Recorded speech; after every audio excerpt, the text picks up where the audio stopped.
Welcome back to Repco Muscle Garage.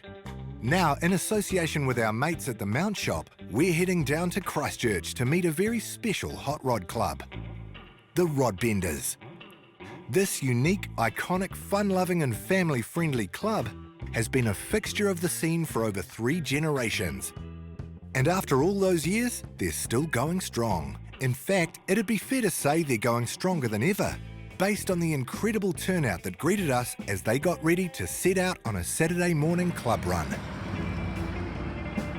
A spectacle which turned more than a few heads outside their club rooms in Hornby. And this was the perfect opportunity to talk to them, because the club is on the cusp of a pretty significant anniversary.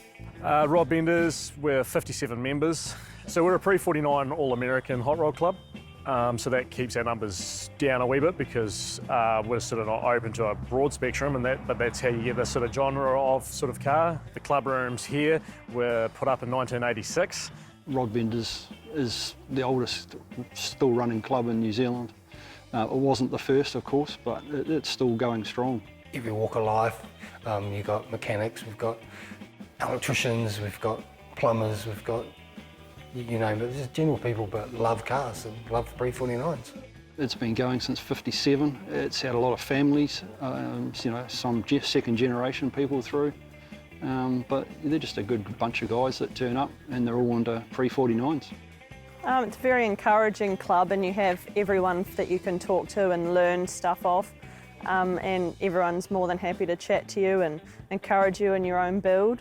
Anyone can join as long as you have a pre-49 or building a pre-49 All-American hot rod. Come along to 3 meetings and see if it's sort of you, and then we vote you in. Take one look around the Waterloo Road headquarters, their second club room after the first one was burnt down, and you'll see this is a club with a richly storied history. Many a coupe, roadster, sedan, sea cab or T-bucket, alongside all sorts of other amazing machines, have passed through its ranks over the years. And based on all the incredible trophies, prizes, photos and paraphernalia around, it's clear that the club's caught the attention of plenty of people over the years. From car show judges through to local celebrities like Max Merritt, who hooked up some help from the Rod Benders to create this iconic album cover back in the day. So, where did it all start? And who started it? 14th of July, Thursday, 1957 was when the club started. I was having a milkshake in Moore's Milk Bar. 28 roads to port up outside, red with no bonnet and no front mudguards, and I fell in love with it. Do you want to swap it for the motorbike? Yep, thanks. Went home in it, just like that. 29 coupe pulls up outside, no bonnet, no front mudguards, Malcolm Wilson, with Rod Benders painted on it. And he said, why don't we form a club? And the club was established and I found myself as president. And the rest is history. Now the club is entering its 65th anniversary. That makes it the longest running in the South Island and potentially the Southern Hemisphere too. It's an amazing achievement to have gotten this far, something that club founders Taff Matthew and Dave Gallagher would never have dreamed of.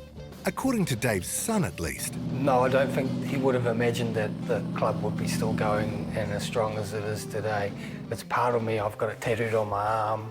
This doesn't stop. This is going to continue to carry on.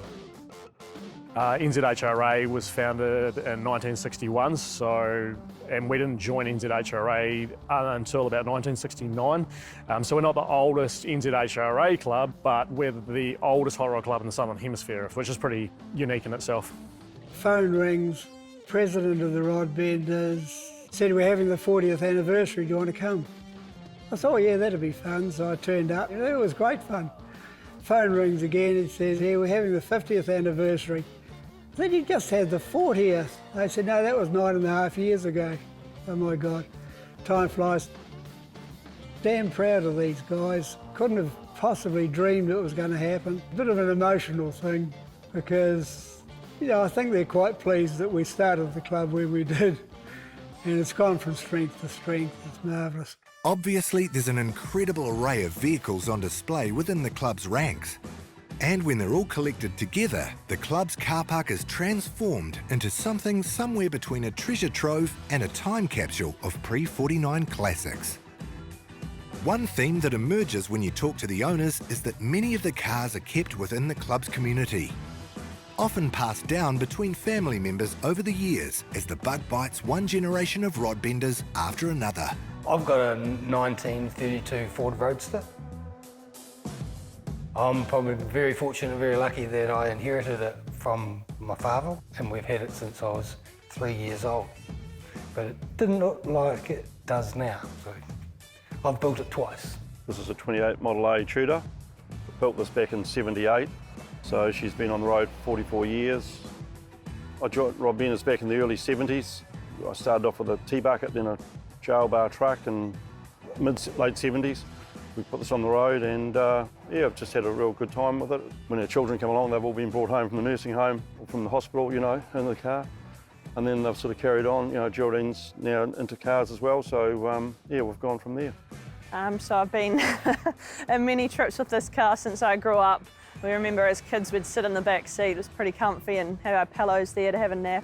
So I'm building a 28 Model A Roadster with the motor that Dad had in his first truck when he was 16, so he wouldn't let me drive anything else, to be honest. No, I'm joking.